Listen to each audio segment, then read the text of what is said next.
It is a new spin on a battling this devastating disease. Table tennis therapy is what it's called.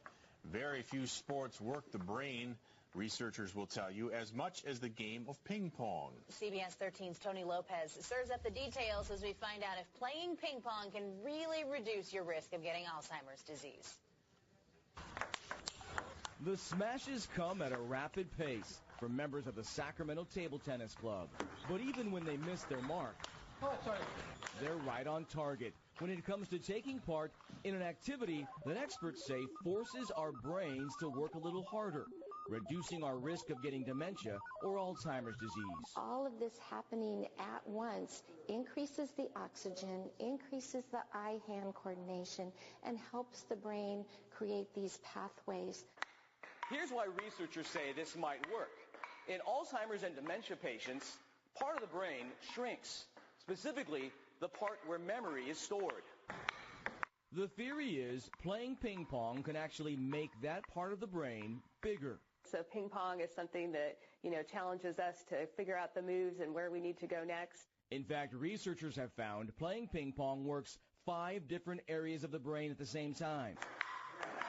For older players like Kenneth Renfro, holding court in the rec room of this Eschaton Village Carmichael Retirement Center, picking up a paddle is, well, a no-brainer.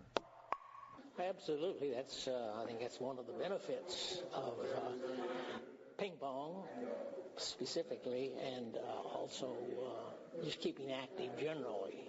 Some of the best evidence of things that might help lower our risk of developing Alzheimer's disease, physical activity is one of those. Any activity that works the brain is a bonus. And get this, researchers say it can even reduce an Alzheimer's patient's reliance on medication. You may, if you keep your oxygen intake up enough, you may not have to take those medications that slow down Alzheimer's. That's more than good news when you consider this. There are more than 5.3 million people in the U.S. who have Alzheimer's disease. Most are over 65. But a growing number, more than 200,000 in this country, have been diagnosed with what's called younger onset Alzheimer's, some as young as 40.